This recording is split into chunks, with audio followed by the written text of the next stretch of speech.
Good. I don't think this one's on yet. Good evening, everyone. We're going to get started with Bible study tonight. Adult Bible study going through the Pentateuch, starting with. We've been going through. We just finished Leviticus a couple weeks ago, and now we are on to Numbers. Last week we talked about the first 7 chapters, which is kind of just them packing up, learning how to walk in the wilderness, but they have not left yet. All of last week was about preparing the camp to leave. Okay?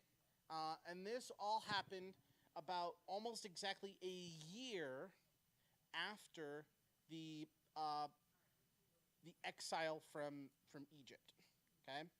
So chapter 9, which we'll get to today, is a little, I think it's 8 and 9, are a little out of place with the other chapters. It technically happens earlier. Part of it happens earlier before some of these. They are going to have their second Passover. Their first one was in Egypt, so this is their first Passover observance, even though they had their first Passover in Egypt already. So they're going to have their second Passover, and then during that Passover, God goes into the Ark of the Covenant and sets as a cloud on top of the tabernacle. It is from that point on that whenever the cloud moves, they move. Numbers is very much focused on the big picture of what is happening and is more focused on the first generation of Israelites marching in the wilderness. Whereas Deuteronomy is focused on the second generation, the generation that actually gets to go to the promised land. Which means that in Deuteronomy and Numbers, you actually have some parallel chapters. For chapters 13 and 14 today in Numbers, it actually is a parallel to chapters 1 and 2 in Deuteronomy. Okay? So if you look at Deuteronomy, it actually is like more thought out, more explained of what's going on in Deuteronomy, but it's the same thing that's happening in Numbers. So today, let's start with the first chapter, and I've labeled today's whole set together from worship to rebellion, because they're going to start at their Passover celebration. Okay? They're going to start focused on God. And by the end of this last chapter, we're going to have their rebellion at Kadesh, which is where a large amount of the Israelites died because of a rebellion that they had. It is also the place where it was stated that only this next generation would get to go to the promised land, to Canaan. Oh, there we go. I think it's on now. Good. It wasn't on earlier. So, all right. To recount chapter 8, we have preparing for the second Passover. So, chapter 9 is the second Passover. The first part of chapter 9 actually happens way before the first chapter, but the second part of chapter 9 happens after. Chapter 8, though, is preparing for that second Passover. So, what do they need to do? Well, they need to make sure that all of their ministers are ready for their roles. The only people that have been dedicated so far is Aaron as the high priest and his family.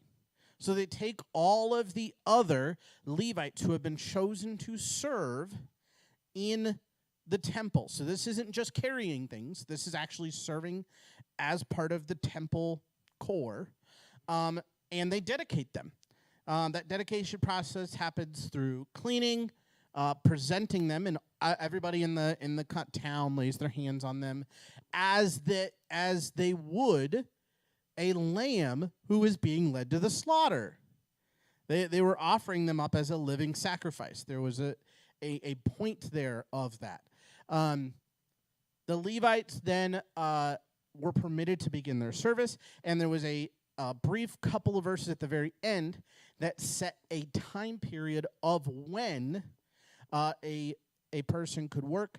Eventually, that gets changed slightly, and then it gets changed again by David. I don't think it changes after David in the Bible, although I don't know if the ages are still the same from David. because it's like 20 to like 50. It lowers by 5 and then by 5 again to 20 years old. The reason you have it at 30 is that it's not that the men from age like let's say 15 for adulthood. I know that's a little young now, but like they would have had adulthood a little bit earlier. So let's say 15 to 30, that's 15 years that it's like, what are you doing there? They're doing an apprenticeship.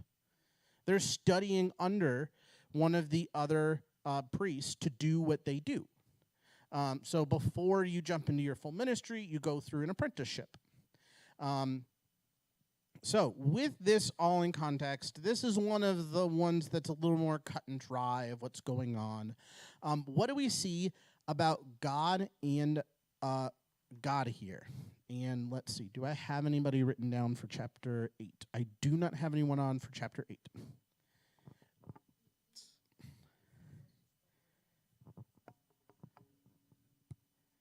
He establishes the order and season. And like you're meaning like like how long they serve. Okay. So, can you say it one more time for me?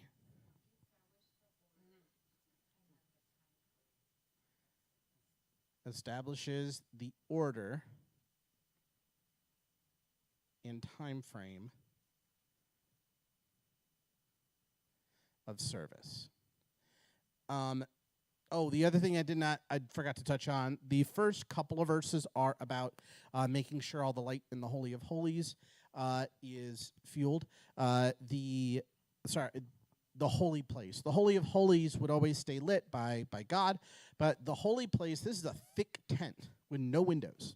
So the only light would come from that, so they must keep it up daily. So he's just making sure that that is a core of what they're going to do. He's the source of light. It is meant as kind of a example and a type of Jesus. Everything is supposed to be a type in the Bible, if you look hard enough. God is their light.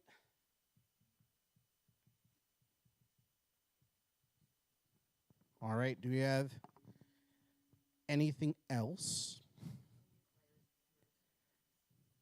I have purifies and pure up here.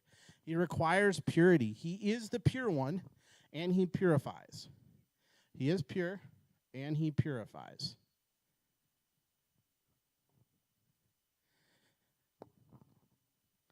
All right, is there any others? He does guide. Let's wait for that for... Yeah, I'm going to put it up there now, but I'm going to put it on chapter 10, because he does guide in these first couple, but on chapter 10 is when they start walking. And so that is the more obvious spot where it shows him as their guide. So the other two things that I noticed of God is that he owns the best. He takes the best of the Levites. He owns the best. He also considers rest because he gives them retirement. And you know what? Some of these priests don't take it up. Zechariah, we mentioned it last week, but Zechariah is incredibly old at the time of everything that goes on with John the Baptist, where he is the one chosen to go into the Holy of Holies. So that means that he was working his regular duties because he chose not to retire. He could have retired, and he chose not to. What about man do we see here? They do two specific things. We'll talk about what they are like, but they are told to and do two different things. So number one, they light the lamps.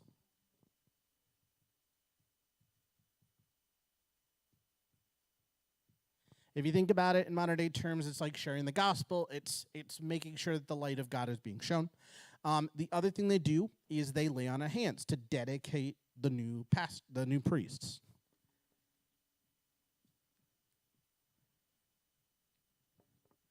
So other than the two actions that they do, what else do we see about people in this chapter? We are on chapter 8. It is, they do need to be cleansed.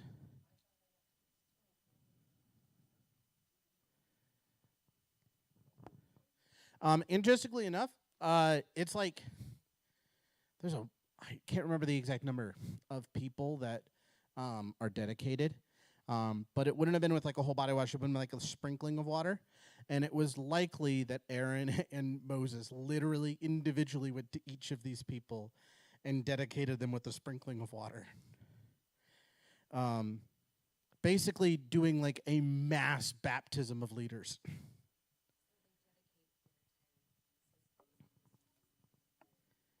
Yeah, they dedicate themselves, they offer themselves.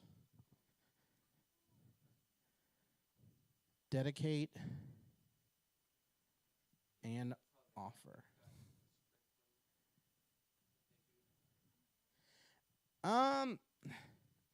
If it is, that's weird because again, Old Testament, not New. New Testament, it's so that's not a symbol of rebirth. The whole point of why John the Baptist started baptizing people was as a symbol of them dying to their old self and coming into their new.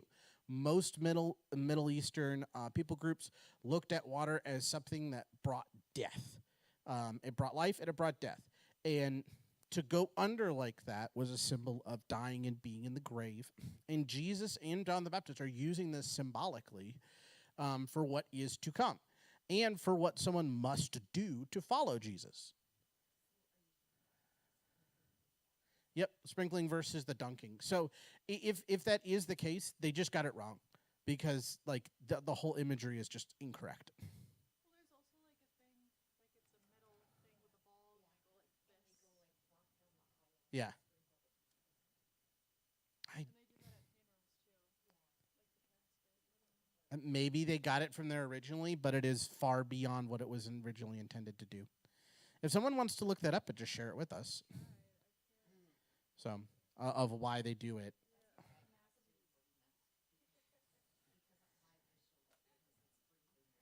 Even the Catholic Church acknowledges that Maccabees is just extra. All right, what else do we see about people?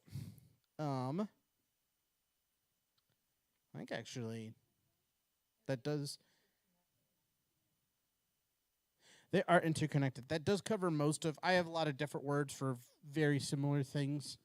So I think we did cover all of the things that I had written down. All right. So on to questions and observations.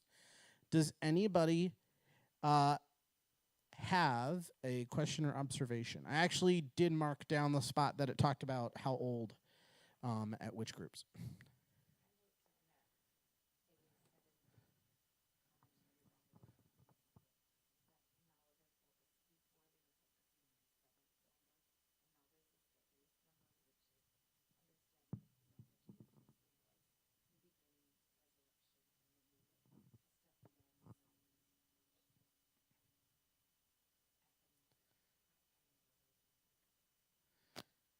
Well, because like after the 7 days of creation, there is the work, and so it's like the 7 chapters of preparation, and then now that we've hit the 8th, it's on to okay. Now it's time for the actual work.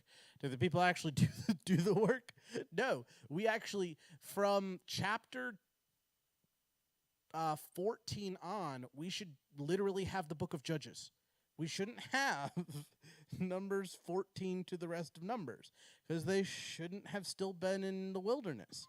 From chapter 14 on, they should be basically doing what they do with Judges. Should be marching on Jericho in chapter 14. Which would be quite the difference. That would be much nicer for Joshua to lead the army at like 20-something instead of like 60-something. So, the note I had here was actually in my Bible. It wasn't in there. The Levites were to begin their service in the helping of priests at 25. However, in chapter 4, verse 3, the age of commencement is 30. That 5 years, 25 to 30, is understood to be a, what did I call it earlier? An apprenticeship. Um, a Levite beginning at 20, began serving in the tabernacle at 25 and carrying the tabernacle at 30. In both cases, his service ended at 50. David later lowered the age to 20 in Chronicles 23 and Ezra 3. And I'm not sure exactly when. I don't think it records in the Bible, but like it is like completely just out the window at some point because you end up with some really young priests and some priests staying well beyond retirement. So eventually everything just goes out the window, but I'm not exactly sure when. Definitely before the Babylonian exile. I just don't know how close to there it would have been. All right. So I'm just gonna write pastoral priestly ages because that was just the one thing that jumped out to me. For that Catholic thing, it says it acts as a mini renewal of baptismal vows. Oh, because they're always about the renewing of. Yes, it's the same thing as like we do communion as a remembrance, and to them it actually holds like a very very specific significance, where you want to do it like right before you pass. So it's probably along those lines of like they're believing that there's power, like extra power, more than what God says there is in baptism. Yeah. So, yeah. So they did just kind of lose the meaning of baptism.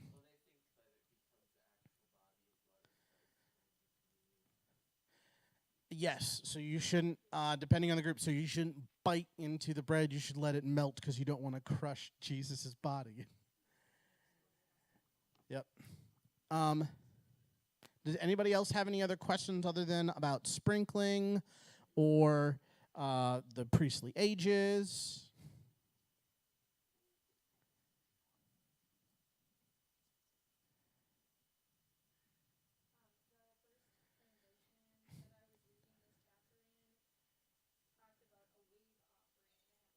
Hmm.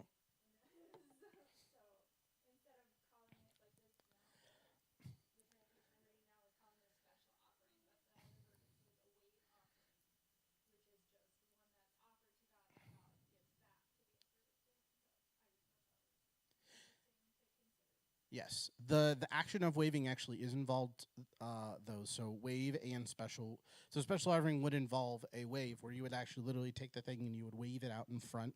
But it was a special offering to God, and they're not probably picking the people up and waving them. That would be kind of silly looking. But it is a special offering along the same lines as that. But in Leviticus, they give special types of offerings that involve waving a offering of like grain.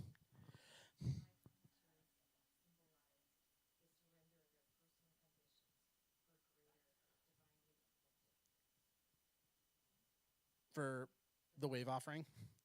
Yeah. So it's extra surrender. Yep. You're waving it like it literally is being waved kind of like we would think of like as a white flag of like I surrender, like here's my offering. Yeah. Yes. Oh.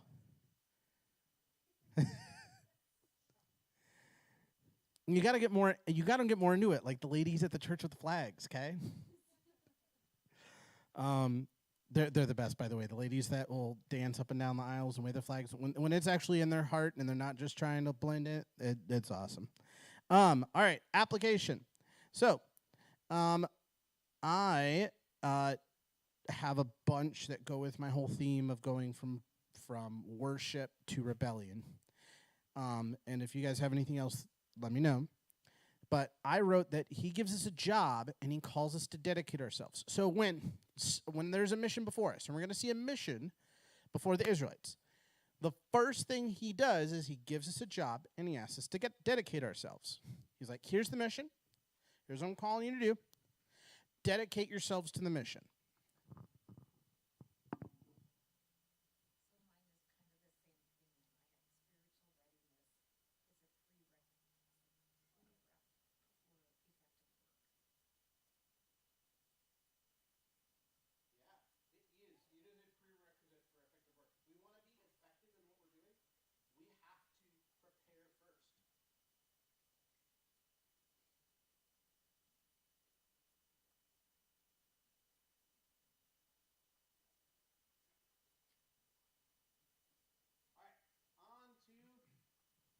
9.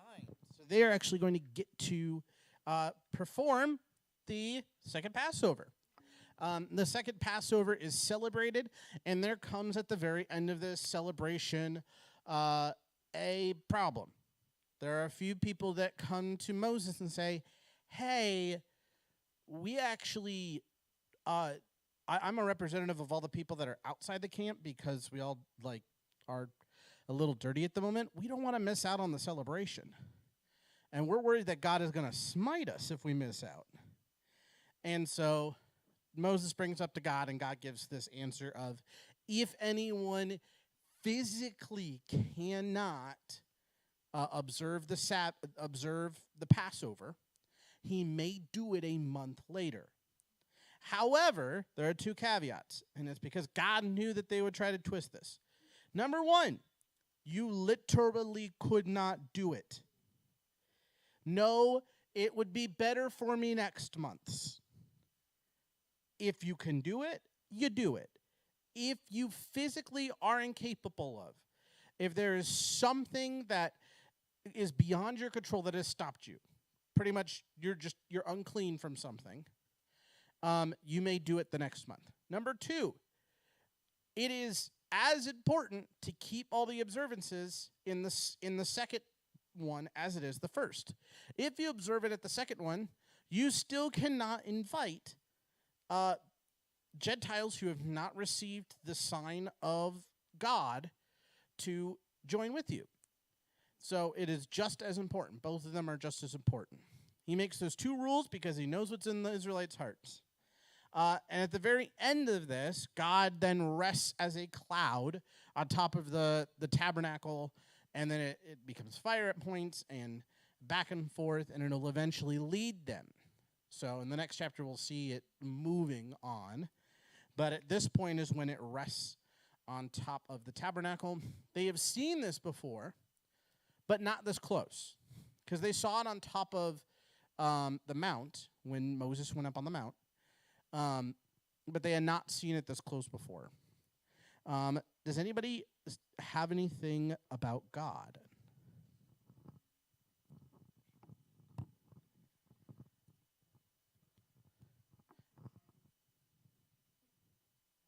Oh, you're right. I forgot to list off who I have for this one. So I have Adam for God, and I have Sarah for observation.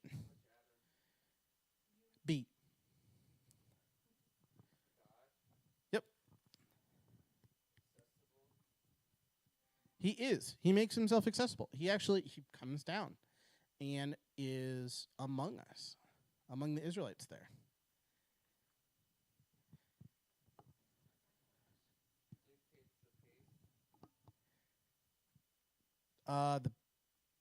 The pace of that's chapter 10, because they don't march until chapter 10. He does. He includes even the sickly people, even the people that can't come right away. He includes them. He says there is a way for you to do this.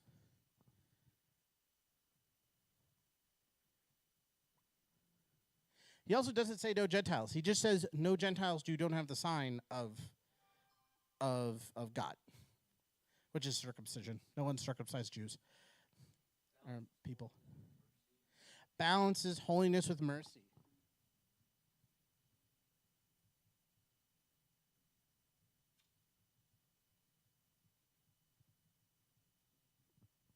That is going to come up again in chapter 14. So I'm going to put a little symbol here. That exact thing comes up again in chapter 14 in a much bigger way. What else do we see about God? Does anybody else have anything that they saw about God? He is the God of solutions. Yeah. He understands your problem. He also understands how you're going to try to twist things. He comes down in a pillar of cloud, so we could put that on there. Anybody else have anything?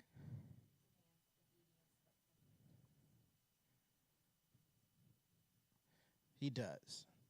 Demands obedience, provides rest. What do we see about men, people in this chapter?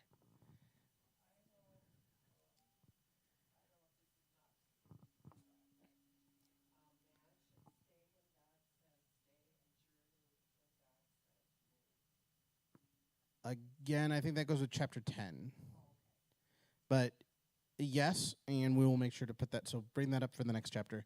Currently, they are celebrating the Passover. They haven't moved yet. They start moving in chapter 10. Anybody else have anything about God? Let's see. What did I have written down? He is the God of remembrance. Is the one thing I don't think we have touched. Sorry. I was still looking at God here on mine. I'll put that on here though, because they're remembering what he has done, and he is the God to be remembered. All the other gods fade away, but our God, he stays here. They are told to keep according to time rules and statutes. They follow and they remain. The people remain.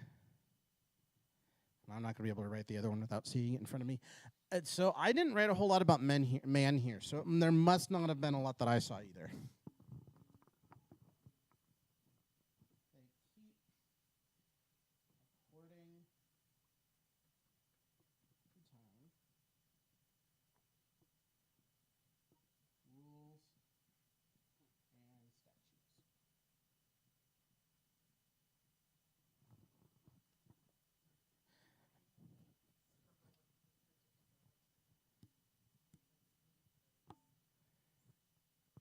They struggle with unpredictability. They're worried about the unpredictability of the things that happen to them that cause them to miss it.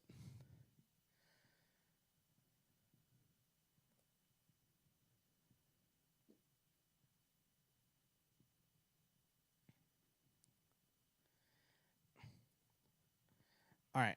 What about an observation or question?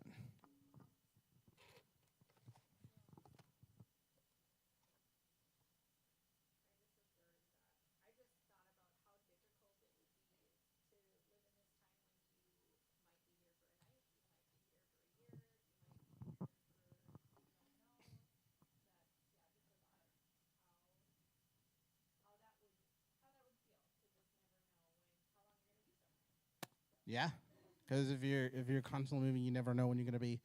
It also is, if God let them settle somewhere for too long, they would have gotten comfortable. It's also that sometimes if you get settled and nothing changes, you just get too comfortable, and you don't want to move when God calls you to move. So, yeah. They are struggling with this timing. And again, I think that one does go more with chapter 10 as they start to move. The uncomfortability in God's timing.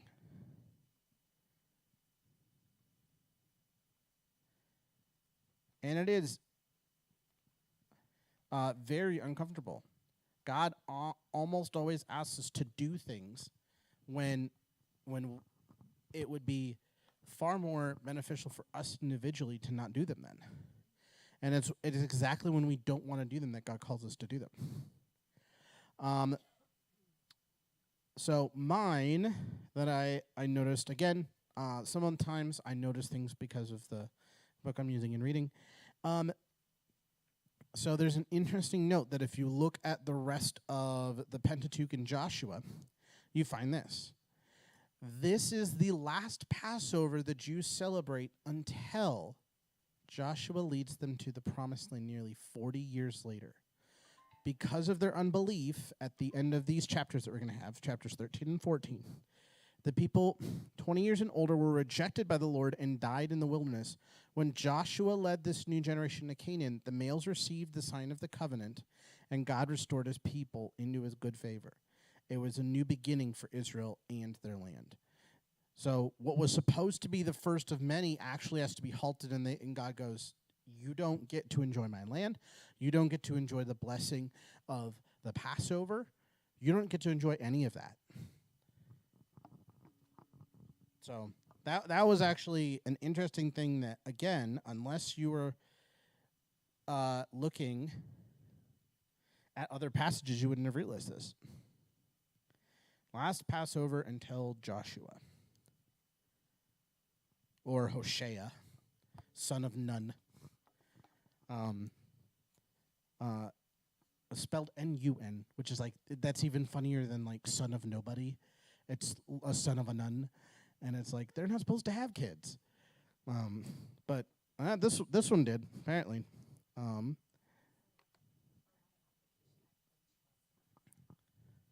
Trust God's timing. And I said he shows us his presence. Both of those are true. Trust God's timing, because they might have wanted to leave.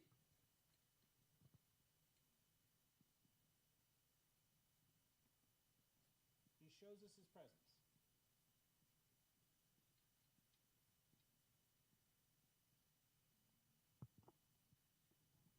So when God has a mission for us, first, he shows us the job, and he asks us to dedicate ourselves to it. But he doesn't tell us to do it alone.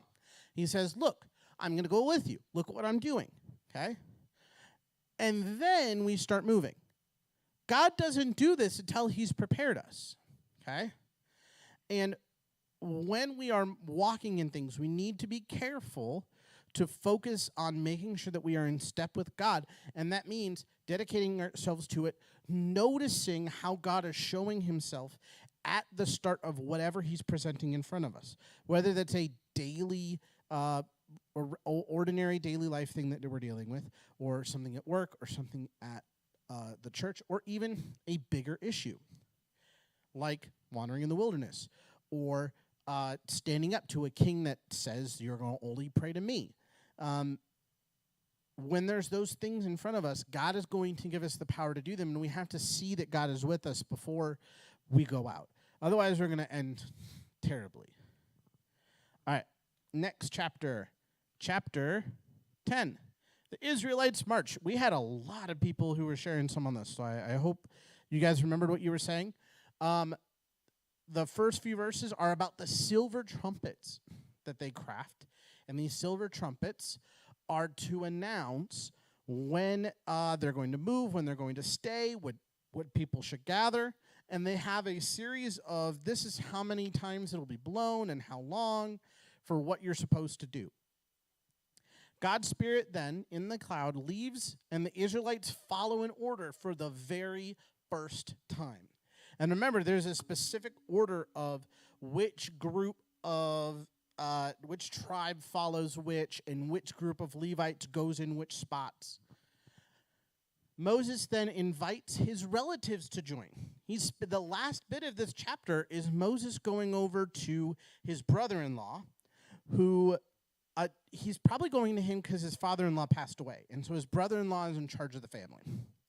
And he's trying to convince him to come with us. And eventually, we don't see here an answer. However, we do see reference of him later.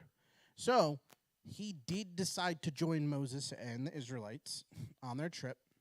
Whether he was part of the rebellion or not, I don't know. Moses and Aaron, and the last little bit is about how every time the cloud stops and then moves again, Aaron and Moses at the front praise God. And then they start moving. But it said Aaron and Moses praise God. It doesn't say the Israelite people praise God. It's just Aaron and Moses.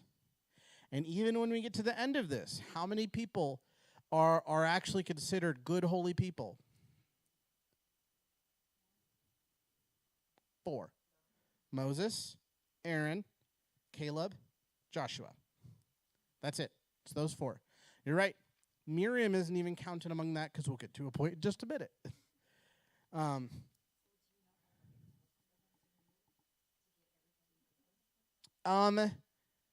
From the way that it describes it, it actually would have been fairly quick because of how ordered God had already set everything up, even with like how they camp. So it was probably a couple of hours to like get everyone actually start marching, and most of that was just because of the tabernacle and like tearing it down and then setting it back up. But they would set it back up, not knowing if God was going to start moving it in an hour. It generally said that they didn't know if it was going to be the next day or if they were going to stay somewhere for like 3 or 4 days. So it didn't seem like it was like, hey, it stopped moving, let's set everything up, and then all of a sudden it started moving again. It seemed like if it stopped, they waited for a little bit to see if that was where they were supposed to be, and if it didn't move, they would set up the tabernacle, and there would at least be a day before they would have to pack up and move again. It also, they didn't know if they were going to have to march multiple days without stopping. Like they would just stop and like rest on the ground for a little bit. All right, what do we see about God here?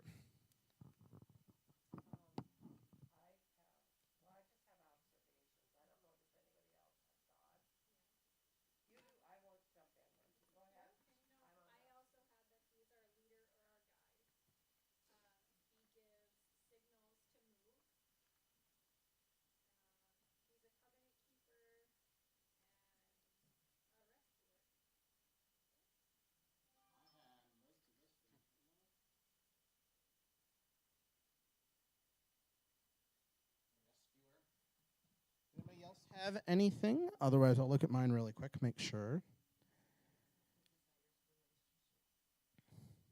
He does.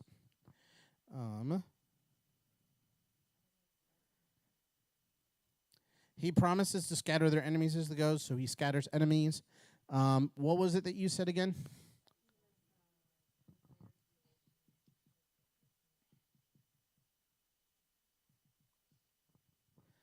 Desires intimacy.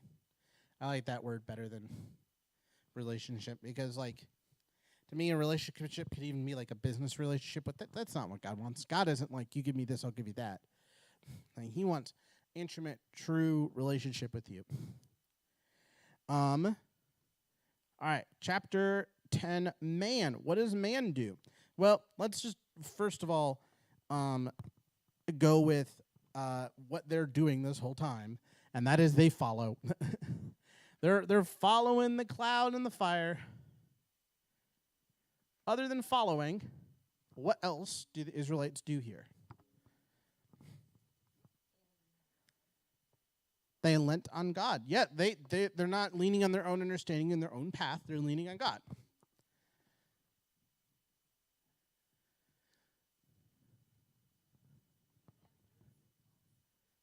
We need signals. We would be lost without them.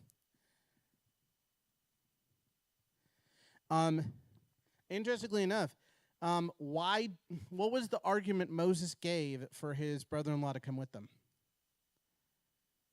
You know the land. Is Moses saying we're supposed to follow him? No. What Moses is saying is the cloud's going to move, and you're going to know that if we skirt a little bit this way, that this is the easier path around this mountain, that we could still follow God in the way that the cloud is moving, but we can do it in a better way because you know the landscape.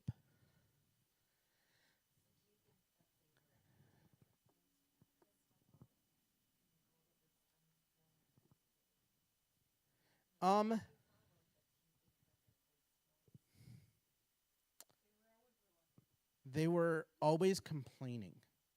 They wanted the things and they wanted it now. They were little itty bitty children. But inside of each of us, is there not a little child who wants what they want and they want it now? Okay? They want the prize with no work. For adults, that often means recognition. They want the recognition at their work, at their church, in their friends, but they don't want the work that goes with getting that recognition. When it comes to physical things, there are a lot of adults that like whine and complain how they've done everything and they can't get a house. It's because you didn't prioritize it over things. You went to Disney World. You know how much that cost? You're spending $200 on fast food every month. That's not going to get you to a house.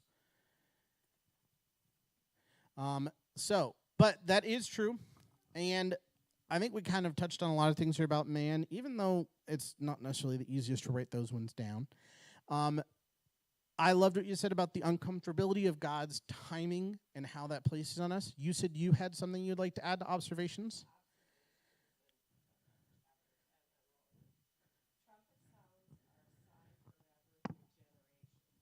They are. The trumpets keep coming back. They keep coming, and you will be remembered before the Lord your God and saved from your enemies. Because that's what he said, blow up the trumpets are very important. And another observation I had, and that's, I suppose, even for us today, is sound the alarm to God first, like the trumpet, before you proceed to take on your enemies. I'm putting that in application. Okay. And then the other is God promises good things to those who follow, obviously. Yeah. Can I add something to the sound the alarm to God first? Sound the alarm to God first, and then shut up. Okay? Be quiet. Because he's going to work while you're waiting. You don't have to keep asking your dad if you can go do this thing. He knows you asked. There comes a point where the best thing that you can do, it's not inaction. It's patiently, actively waiting. I wrote, when we're given a trial in front of us, keeping that in mind. So, he prepares us. He asks us to dedicate ourselves to the work. He shows us what it is before us. Then he shows his presence, and then he leads us orderly. And he even gives people to help us and join us. He gives Moses extra people to help him and everything, and he gives other people to come and join them. But he leads us orderly. He says, okay, this is the way to go. Here we go.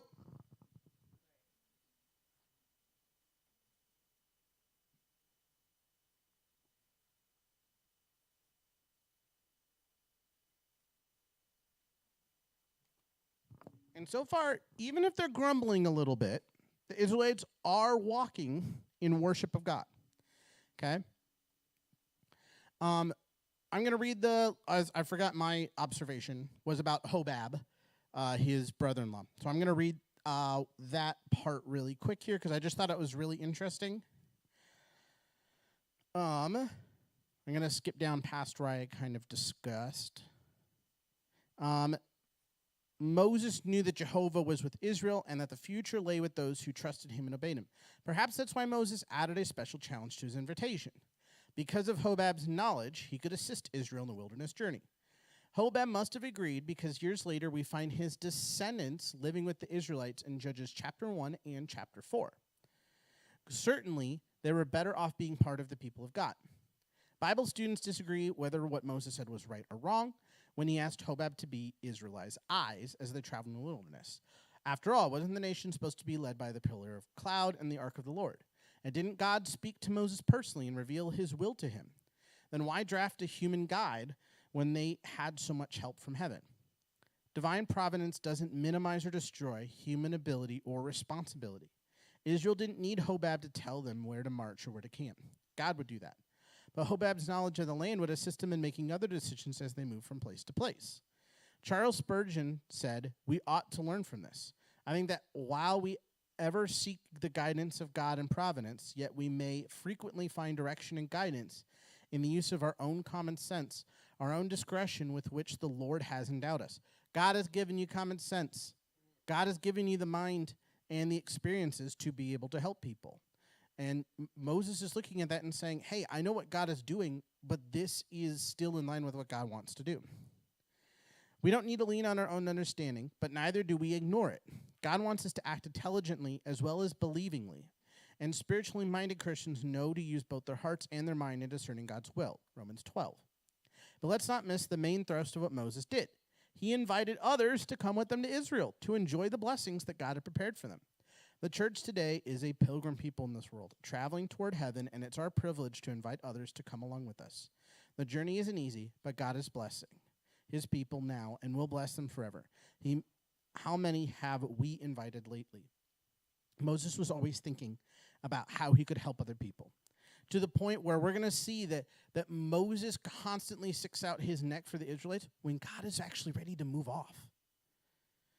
It is that there's two instances where Moses goes above and beyond, and what he says just is truly amazing. Let us go to the next chapter. I will write Hobab on there really quick. So, chapter 11, the people complain. This is one of the chapters of Numbers that actually a lot of people would know. This is the flock of diseased-filled birds because they all complain that we don't got no meat to eat. We got to eat the manna from heaven. We don't even have cucumbers and watermelon, which is actually a huge staple of the Middle Eastern diet, especially in like Turkey and Egypt and those coastal kind of areas of the Middle East. They complain, and then so the Jews themselves start complaining, but then they get over it. If you pay attention, that's what happens. And then the mixed multitudes, so the other people that have traveled with the Jews, hear what the Jews complain and pick it back up and direct it back onto the Jews themselves, to the point where they incite the Jews to go confront Moses. And Moses laments his calling for the first time. This is the one of two times. The second time is when it is declared that he will not get to go into the promised land. But he laments his calling. He's like, why in the world would you give me this nation of groaning people? I cannot handle them. He says, am I the one who birthed them all? Was it not you who made them all be born? God provides 70 leaders, and he realizes what Moses really needs. He needs leaders to look over the spiritual needs of the people. He had leaders to look over the organizational and governmental things, but he didn't have people to look over the spiritual needs of the people. So he picks out 70 spiritual leaders, and he pours his spirit on them. Hilariously enough, there's a couple of verses where it's like, hey, these two dudes were stuck in work or something, and they couldn't go. It wasn't that they chose not to go, they just couldn't make it. And all of the 70 people chosen start speaking in tongues, including the two people who are in the middle of the camp. They just start prophesying in the middle of the camp. Because God was like, nope, I chose you. Get over here. God provides meat as requested. And then everybody who eats of it dies. It specifically kind of says that the complainers died. So I'm not sure if that's saying there was a good chunk of Israelites and Jews who realized we complained and God sent it. He gave it to us, but we shouldn't eat this, and that was the ones that survived. Or if it was God knew all of their hearts, everyone ate of the meat, but the ones who had the complaining and the distrusted heart were the ones who died. I'm not sure which one it is, but one of those two happened. So what do we see about God here? There's a lot that's happening here in this chapter.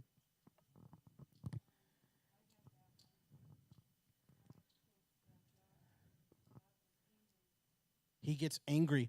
It kindles and then it burns, is how it puts it. His anger kindles and then it burns.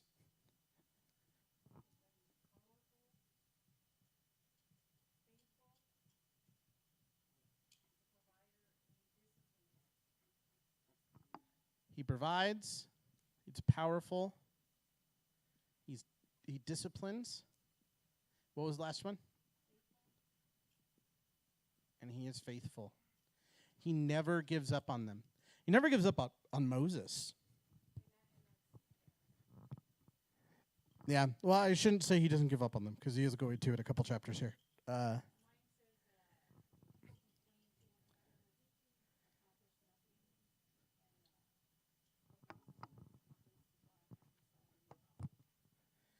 Yep.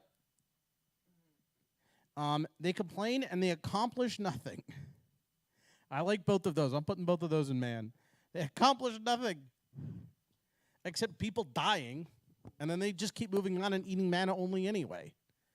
And again, I know it's the same thing day after day, but come on, it's free food. You don't got to work for this. I would get sick and tired of eggs after a few days, but if it was free, I'd eat them every day.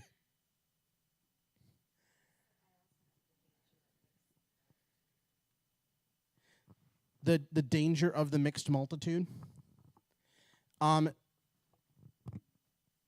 going to put that down here. The danger of the mixed multitude. Because guess what? There is mixed multitudes that get into churches sometimes, and they complain and they incite things in the churches. And then the Christian people get behind it. And it's like, what are you doing? But sometimes that happens. That fights and hypocrisies start with mixed multitudes that come in from the outside that are not taught, and when they do try to do something that is very much against Scripture, are not disciplined in any way. There's one of the main roles of the church is to discipline. What else do we see about man?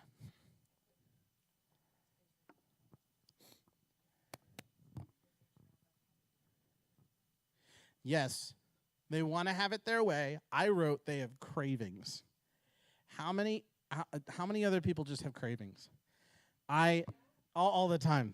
Like, I could eat a whole pizza right now. I totally could. Oh, a burger? That sounds delicious. A steak? Oh. Complaining is contagious. It is. I'm going to put that down here. Is contagious. Is it, oh, they are ungrateful. You're right. Thank you. Sorry. Give me one moment to continue with this, and then I'll go back to more things for man. Okay. Is it wrong to have the cravings? Man has cravings. Who put the cravings there? God put the cravings there. Even for things that a lot of people would say are dirty and disgusting, like sex. Okay? God put that craving there. Okay? What is the problem with the craving? The craving's not the problem. What's the problem? How you obtain it. It is wanting either something wrong that you think is going to fulfill the same craving, okay, or wanting too much of it, okay? So, if I have just steak, that's probably not the healthiest. If I eat a good balanced meal, but I eat tons of it all the time, I'm going to get big. I'm going to get fat because I'm satisfying the craving in a way it wasn't designed to be fulfilled. If I eat a balanced in nutritional value, in like caloric value, but I eat like disgusting, terrible things, okay? Like my diet is like, I don't know, 6 donuts a day. I don't know how much. Donuts are caloric dense.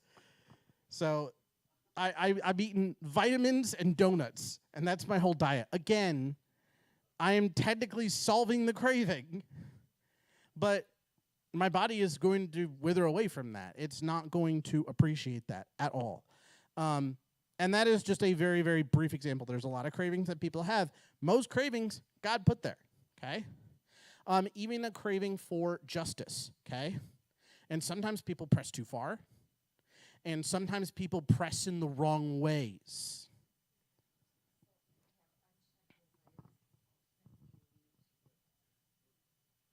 They ruin themselves. People ruin themselves.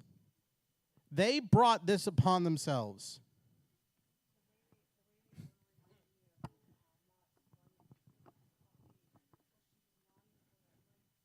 But they used to have. Yep. They're all forgetting we had to work as slaves for this, and maybe perchance we got a scrap of garlic or cucumber or watermelon, or I think they say melons. They do. People have a selective memory. They like to remember what they remember. It's even more nowadays because society says it's okay.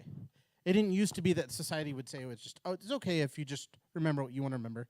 In the past, at least it was like, hey, you got to remember at least what the king says. What you say is at least, if you're saying something different from the king, at least that's the case. But nowadays, it's like to the point where you get to decide your own truth. Okay? And you get to select your own truth out of the memories that you have. So your selective memory influences the selective truth, and then everybody else is supposed to agree that that is an okay thing, no matter how bad or disruptive it might be for you or other people. One of the worst things about the West, Europe and America right now. Not to say that isn't a problem in like South America and Africa and Asia, but it's not as much. It's the same as like saying like we have a bigger problem with streaming services. Like, are there people in China who probably have problems with that? Sure, but it's not as much as we do.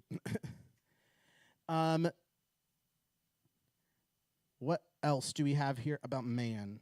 Complain. They cry out. They have cravings. Some of the people end up prophesying, so we should put prophesy up there. We forgot about prophecy. You guys gave such good observations. I'll look at mine real quick, but I might actually just skip mine. I actually talked about the mixed multitude already, and Eldad and Medad. So Eldad and Medad are the two people the two leaders selected who don't make it to the tabernacle before they start prophesying. So my application was this. We're already all the way down to application. Be grateful with how God supplies you, okay? If God's giving you a mission, he's going to prepare you. He's going to ask you to dedicate yourself to the mission. He's going to walk along beside you, and he is going to supply you his way. It is probably not going to be as much as you think you need, okay? You might be one man facing an army of giants. It happens sometimes. You might be one man leading an army, and that happens sometimes. But God is going to supply you in the way he needs for his glory. Because that's God's whole point. It's not his victory. It is his glory.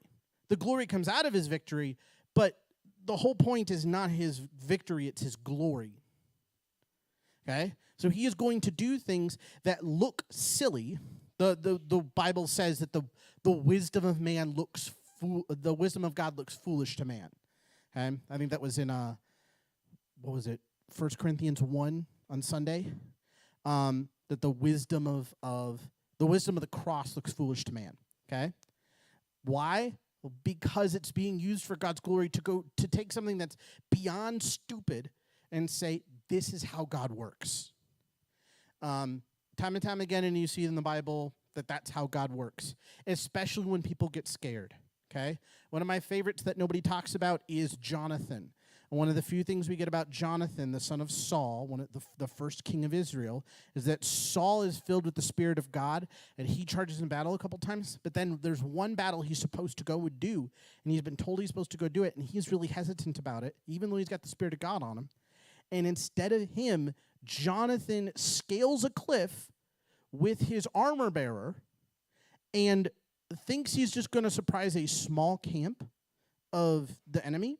And it turns out he misread where he was climbing and ended up like in the middle of their camp and surprises them so badly. Him, a small boy, probably about like 15 or 16 at the time, and his armor bearer surprised them so badly that they run headlong into the Israelite army who just is waiting for them and kills them. These two boys. All right. So, but it was be happy with how God supplies you.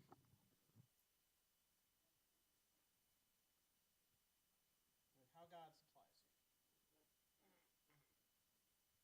you.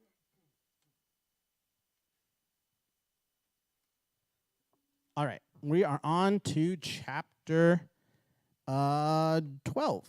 We're making good headway. Chapter 12 is really short, by the way. It was, I think, the shortest one verse-wise out of all the ones that we had. You'd have to double check, but I'm fairly certain. Miriam and Aaron oppose Moses. Again, a funny little circumstance happens as they're walking. Guess who's not exempt from complaining and having problems? The leaders. And you're like, Miriam, a leader? Yeah. She is the one who is in charge of the worship of all of the women. And she was a prophetess, is what she was called in this whole time. Miriam falsely accuses Moses of an illegitimate marriage. This marriage is likely his second. It's likely because of the people that she says it's of, that what happened is that Zipporah, his first wife, and mother to his at least 2 sons, passes away, and he remarries. But you got to remember, he hasn't been around the Israelites for a very long portion of his life. He has been around Midianites and Cushites. Cush is the previous name for the land that is now Ethiopia. And so he takes a Cushite wife. And Miriam wrongly says that this is bad of Moses to do. God had said that they could not marry the Canaanites or any of the people of Canaan that they were going into. A Cushite doesn't count.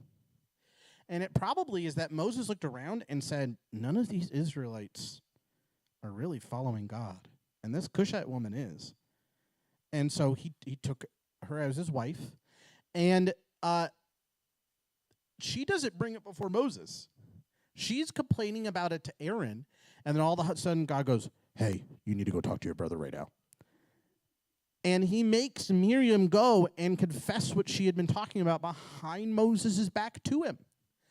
And then she tells him that she doesn't think it's right, and God strikes her with sickness. And Moses prays for her, and the sickness is immediately lifted. However, she was unclean, which means she needs to wait outside the city. And the whole tribe, the whole people of Israel, they all have to wait for her. They can't move. God won't move because she isn't clean yet. So all of the people know that something went up. Miriam is camping outside of the regulated area in the land of the unclean, and they are waiting and God isn't moving. And it probably gossips around pretty quick what happened. Nothing remains hidden. Nothing. And the thing is that when God punishes, he does it in the light. He does not punish in the dark. What do we see about God here? I had chapter 12. I have someone for man. And I have Serena for application for this chapter. So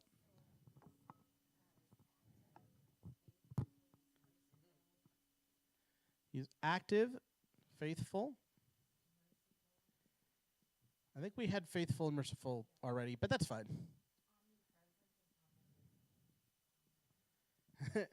He knows all and he knows all and he is everywhere. Yes. Omnipresent and omniscient. Yes.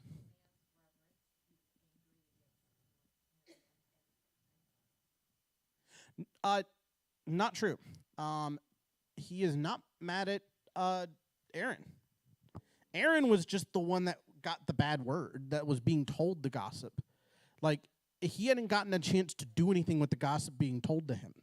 But God knew his heart enough to know that he was going to do something right with it. So that's why he punishes Miriam and not Aaron. Miriam is the one who is sinning here. She is the one who is complaining and bringing false accusations against. And that's actually the bigger problem. It's not that she's complaining. It's that she's bringing false accusations to the one God has picked, and thinks herself better. And then God humbles her as saying, I speak to you and your brother in visions and dreams. I speak to Moses face to face. I picked him over you. he hears intercession. That is true. And I'm going to put that right here, intercedes. Which actually we're going to see, I'm going to, again, put a little 14 here because we're going to see that very much show up again in 14. What do we see about man? Was it over here?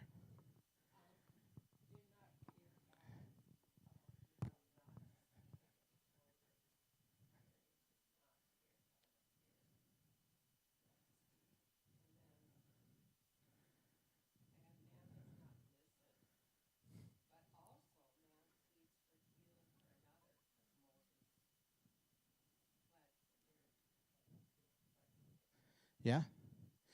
A lot of this also, yes. People are compassionate. And out of compassion comes intercession. And all of this comes out of because she's proud. She's proud of her own role, which in a way is a good thing. She should be proud of the fact that she has done well in the service of the Lord. But it doesn't give her the ability to go to Moses to talk about Moses the way she did. She is jealous of, it's underlying. It's one of those things that sometimes you know someone is something and they don't even realize themselves. God understands that she is jealous, and it's not until he reveals everything that she goes, I guess I am. Yeah, she doesn't even realize it.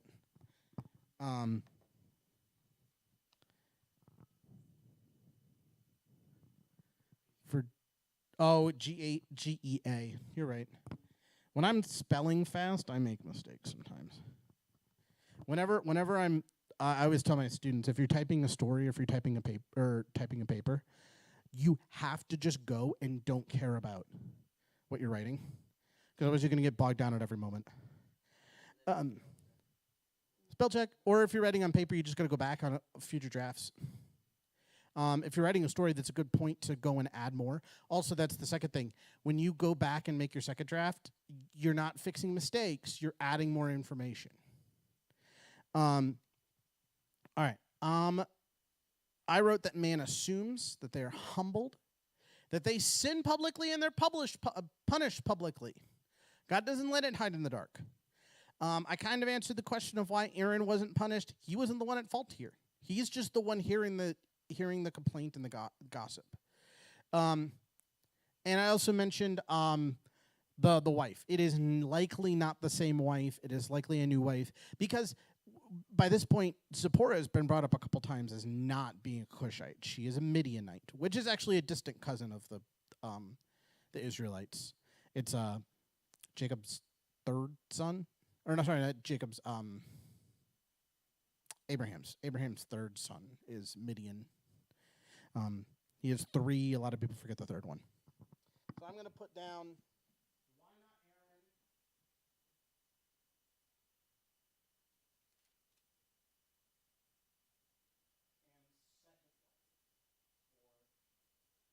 Did anybody else have any observations or questions? There are a couple things pretty odd about this passage.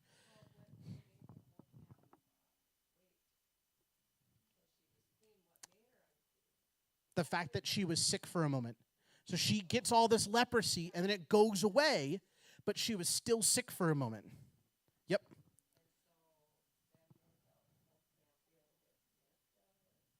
Potentially. And the thing is, that's the thing, is that a lot of people won't learn unless it is something in public. And it's sad that that's what has to happen sometimes. But there's a healing process in that. It also means that they have an understanding of how to help you now, too.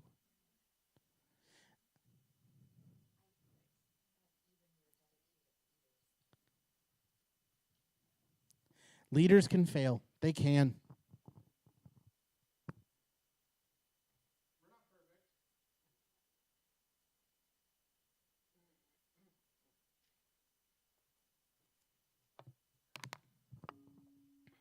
All right, and my application, I'll ask you guys yours in just a second.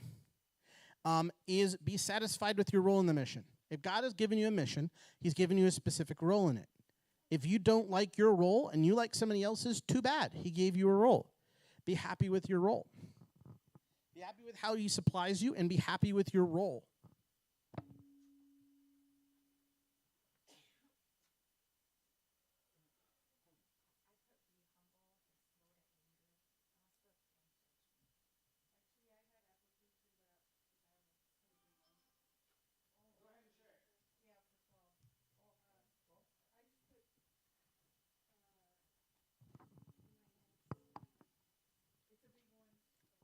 Go ahead. I want to hear it at least.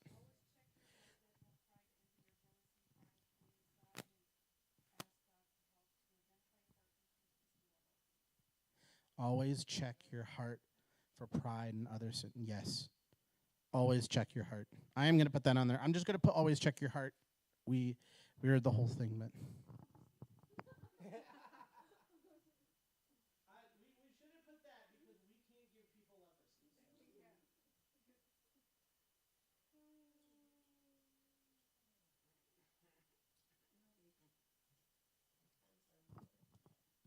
that would be a pretty stinky church if it was like, if you do not follow all the dictations, you will get leprosy. That would be pretty bad. Painful, slow death, immediate, quick, painless death. All right. Number 13. Oh, for 13, I don't have anyone down for 13, and I had misspaced everything, so I actually didn't have a space for 14 on this one for that. But I have it all on here. All right, 13. Okay. Well, we got to recover the chapter really quick. I will try to go a little faster on these two, so we're out on time. The 12 Spies Scout. So, like I was saying earlier, these two chapters are paralleled in Deuteronomy 1 and 2. The book of Numbers is about the first generation. The book of Deuteronomy is about the second. So, the people ask God to send some people to the land. We don't see this in Numbers. We see this in Deuteronomy. It is not God who chooses to send people. God knows what's there. He just says, go kill. The people say, we want to see first. God relents. He says, okay. And so he picks 12 people to go out into the land. They travel for 40 days all the way up to the most northern part of what they would end up conquering in Israel, back down to the city where the forefathers, Abraham, Isaac, and Jacob, and Joseph are all buried, and their wives, okay? And then back to Israel, back to the camp of the Israelites. When they get back to the camp, they already knew how awesome it was going to be. What else did the spies have to say? And so they start focusing on the tall walls and exaggerating the height of the people. They are, which we find out later that there is a group that is closer to the Mediterranean Sea that is a bit like giants, but the people that they went to weren't. And they end up riling up all of the people. They give a bad report. And at the very end of the chapter, Caleb jumps in, and the Hebrew word that starts his whole thing is, shh, no, don't tell them that. Tell them about how awesome it was and that we can overtake them. Caleb is like overcome with like how powerful God is, which is hilarious when you realize he's the only spy that's not technically an Israelite. He is an Edomite. He is mentioned later in a lineage, and it calls him Caleb the Edomite. Edomite is the sons of Esau, and a bunch of the Edomites went with the tribe of Judah into Egypt. So he has been absorbed into the tribe of Judah, but technically he's an Edomite. He's not even an Israelite, which is just crazy. All right, what do we see about God in this chapter? He doesn't force obedience. Nope.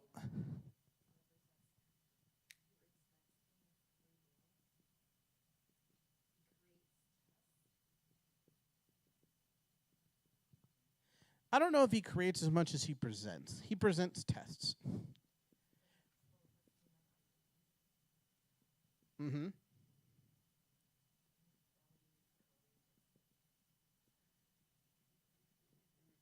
Values courageous faith. Interestingly enough, by the way, Caleb actually ends up, his descendants end up getting one of the most prized cities as their city in Israel. They get to rule that city, which is pretty awesome. It's way up in the north. I cannot think of the name off the top of my head. I read this whole novel that's basically about his life. It's crazy good. Huh? Oh, you've... Oh. I don't remember what the city is, but...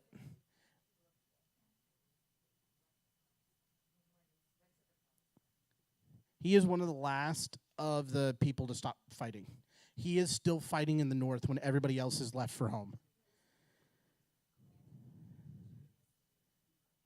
Hebron. Yep. Which is one of like the major cities in that area is Hebron. Or Hebron, I think some people say. Yeah. I believe it's way up in the north. All right. It's one of the last strongholds that still has people, and he is tasked with like kicking them all out. Which is hilarious because he's got to be at least 60 years old by the time that they go marching, and he refuses not to be at like the front line with the men with his sickle that's turned into a sword. All right. What about man? What do we see about man? Man requests, they investigate, and when they find things they don't like, it doesn't turn out so well. But they request and they investigate first. And they are fearful. They're insecure. Yep. They spread dissent. People spread dissent. And there's usually a few people that are trying to uplift everybody. But for the most part, people spread dissent.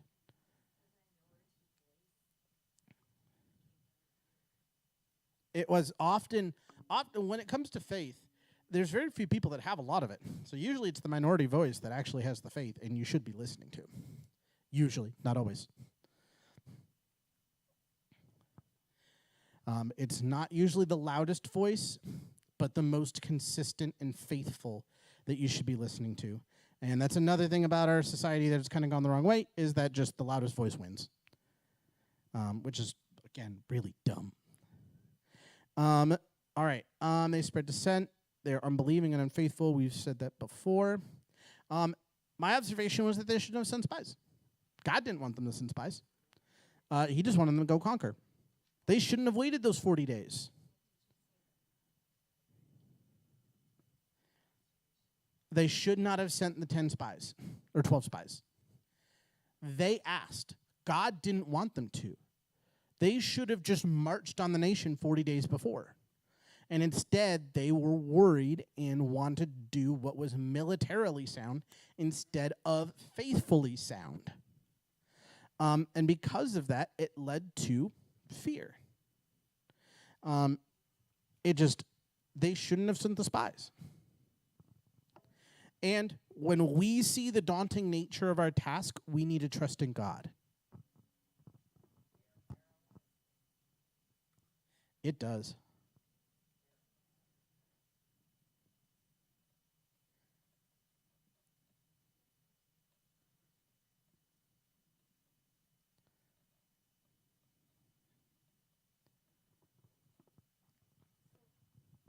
Yes.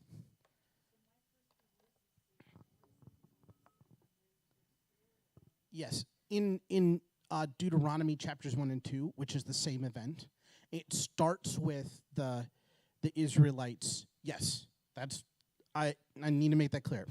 It does not say that, it says that God sent them here.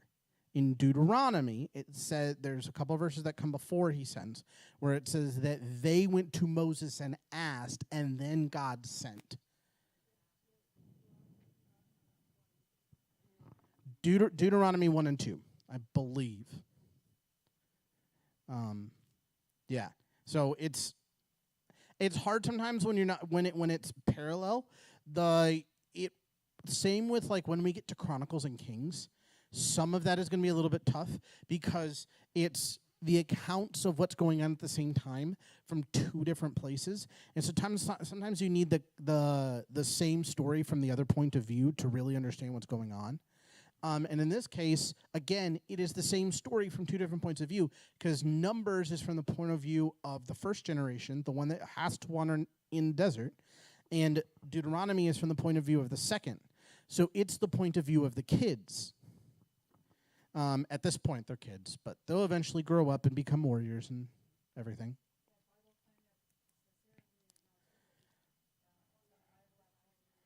Uh-huh.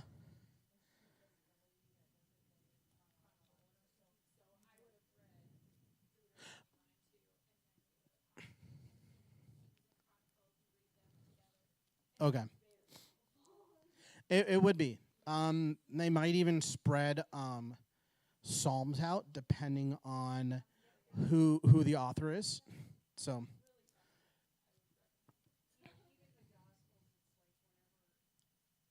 that you could even actually technically buy. So they're called a synoptic gospel, and it literally gives all the gospels in order of the events that take place. And if the same story happened multiple times, it'll show you all the different ones. And usually each of the gospels is in a different color. So you can tell easily which gospel is which as you're reading. All right. Finally, chapter 14. My observation was trust in God when you are daunted. When you are on the mission, this is all to stay away from rebellion. Oh, the observation was just the fact that they shouldn't have sent the spies. And I will recap all my applications. And these are all things to stay away from rebellion, because that's what happens. They go from a place of following and worship to rebellion. Chapter 14, this is a long one. The people grumble and decide to rebel against God, which includes a plot to stone Aaron and Moses, and then Joshua and Caleb get in the way, and they decide they're going to stone those two as well. Moses then intercedes for the people. He must calm them down enough that he can go out and intercede. And in a reverse of what happened a couple chapters ago, where Moses goes, I can't do this anymore. It is God who is saying, I can't do this anymore. And God goes, and Moses goes, no, you can. And God's like, I'll make a new nation out of you. And this ends up happening twice. He offers to make a nation out of Moses. And Moses goes, no.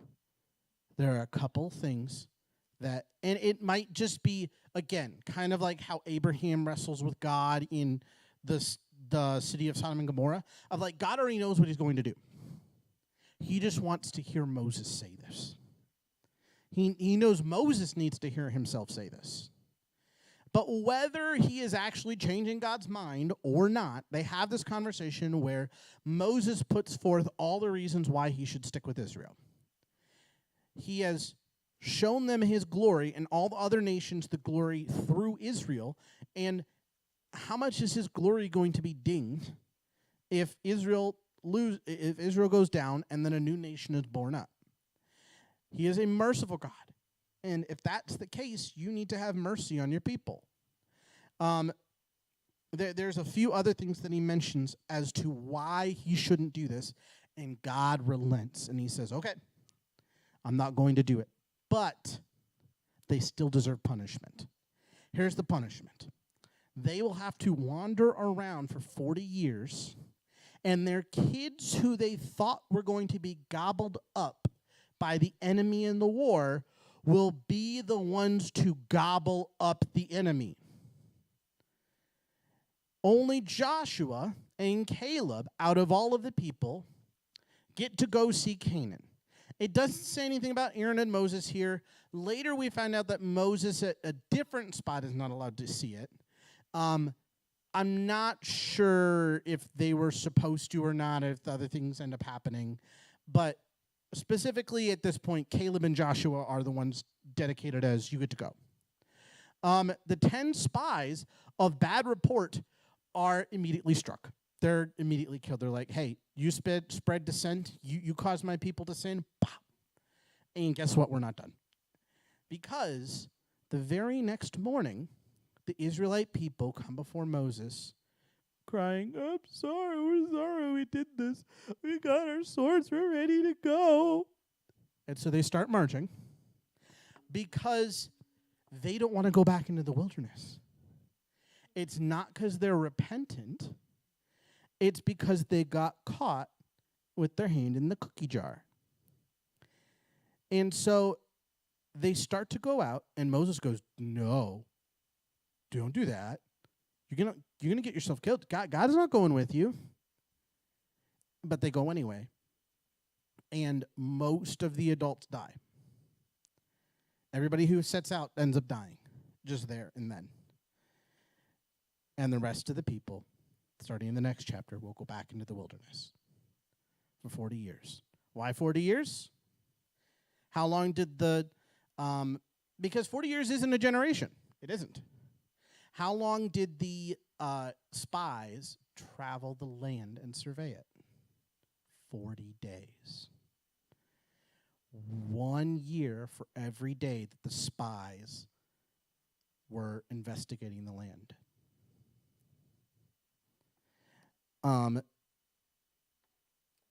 Which, again, is interesting when it flips back from days to years to days, when Jesus spends 40 days in the wilderness and meets Satan at the end of it in a very odd conversation. I didn't even have 14 on it because I had misspaced it. What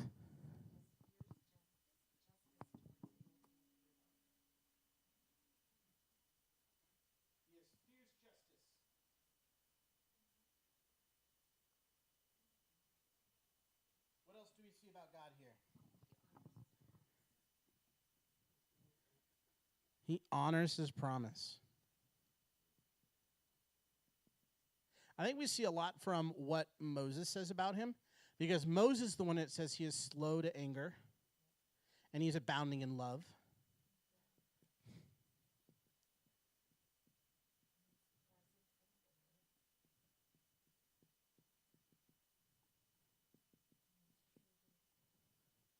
Present and aware. And he is true. He is true to his word. He is true to just who he is, too. He is truth in general. It was like the other day when I was saying, anytime you say anything about beauty, God is just beauty. God is just truth. It's one of his core.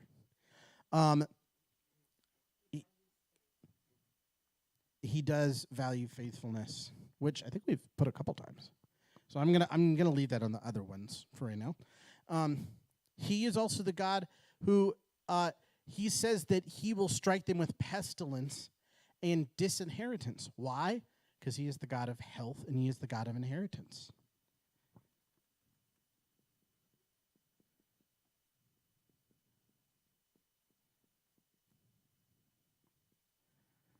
I think we would have had the same problem, by the way, if he had made a nation out of Moses. I don't think it would have gone well. All right, what about man?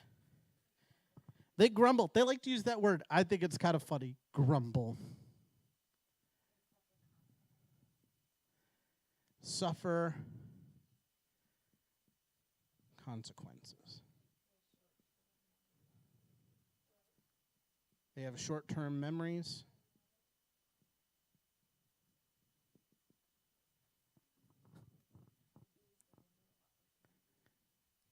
They do lose the window of opportunity.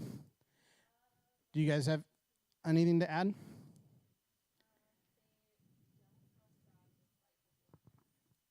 They don't trust God. They've seen him work. Specifically, I believe it says, have I not shown them 10 times or like dealt with them 10 times? And my Bible, which has like a little commentary at the bottom, was like, the Israelites recognize these 10 events in the Pentateuch as the 10 events which God dealt with the Israelites. But this started all the way back at but before they even crossed the Red Sea, where they go, oh no, they're chasing us. It would have been better if we would have stayed than come out here to die. It starts all the way back then. They have reckless hindsight. I like that. That's an interesting way to put it.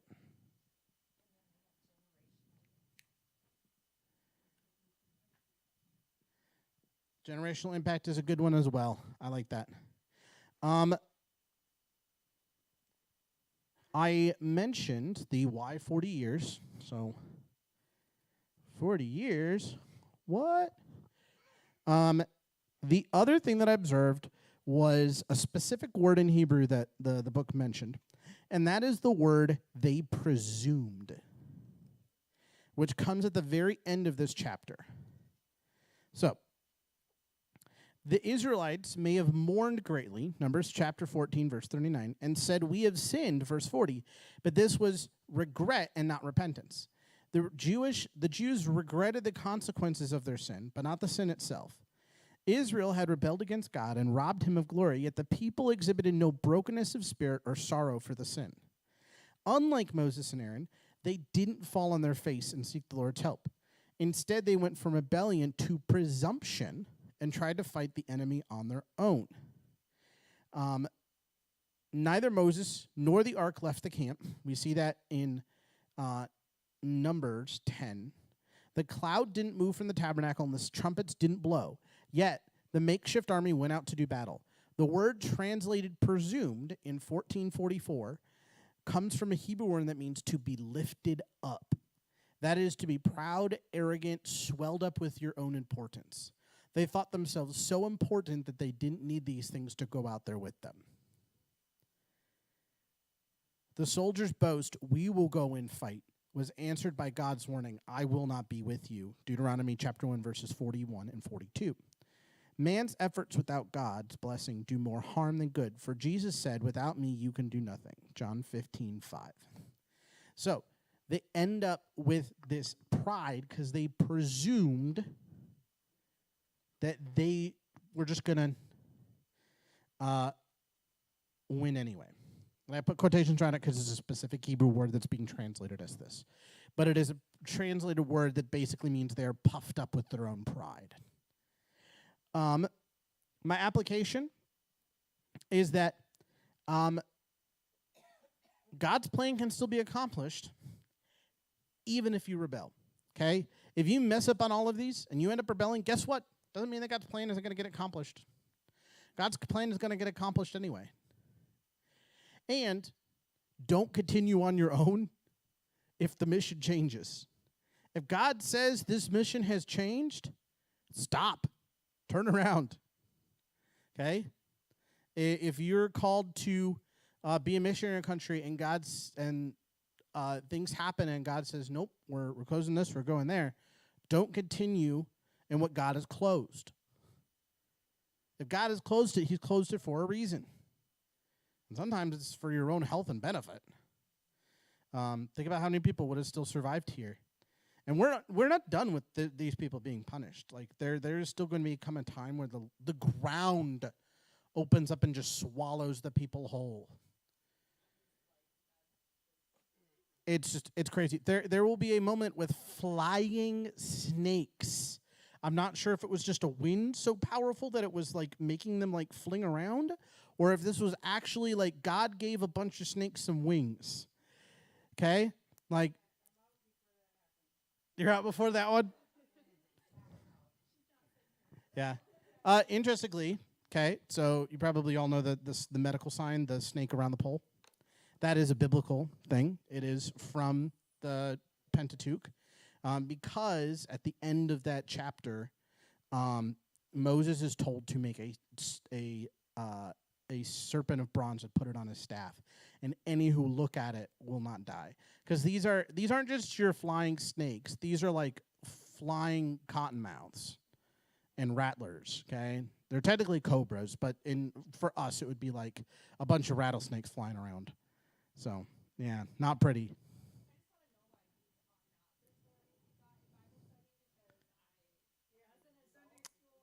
Oh, I got that one all the time. I had this like tape that had a bunch of Bible stories, and that was one on it. It was called Moses and His Moanheads, and I knew that one as a kid. I was like, talking donkeys, laying on kids, and them coming back to life.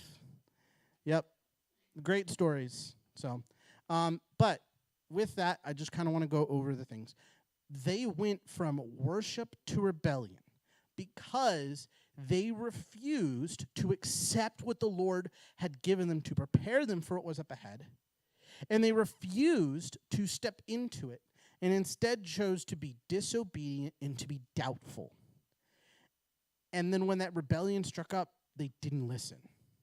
Sometimes we will enter rebellion. We're not always going to be good and follow what God wants. God had called me to work with kids and youth when I was 14, and I did not listen until I was 18. And there was a lot of stuff that came out of that, and there was a lot of stuff I had to deal with, a lot of inadequacy because of how long I had not prepared myself for any of that. There are consequences for when we rebel, but that doesn't mean God can't redeem it. Okay? So, take this as a warning. A lot of the Old Testament is to point towards Christ, and a lot of it is to point to us to a warning of this is a practical way that people walked away from God and rebelled. Don't do that. God, I just pray that I know that you are always with us, but I just pray that you help us to walk in righteousness and walk in faith and to put death to any rebellion that is in our lives, whether it is personal or work. I just pray that you help us to step into whatever you have for us in every day. In Jesus' name we pray, amen. We're a few minutes late, but we should be good to go. If you have any questions, you can ask next week. I know it's kind of early in the month, but I believe next Wednesday is the fourth Wednesday. So there is a meal that will go on, and usually some kind of event. I don't know if they stated, did they say if they're going to do like a movie or something? They're not doing game night this month. It might be next month. I have kind of a plan. It'll be hands-on, very crafty. When we did the next game competition. Uh-huh. Huh? Dude, if I could get a bunch of mana, sure. I don't know if I can get it. But, yes, so come next week prepared to just celebrate. It's going to be a big week of celebration because we got the big party on Sunday.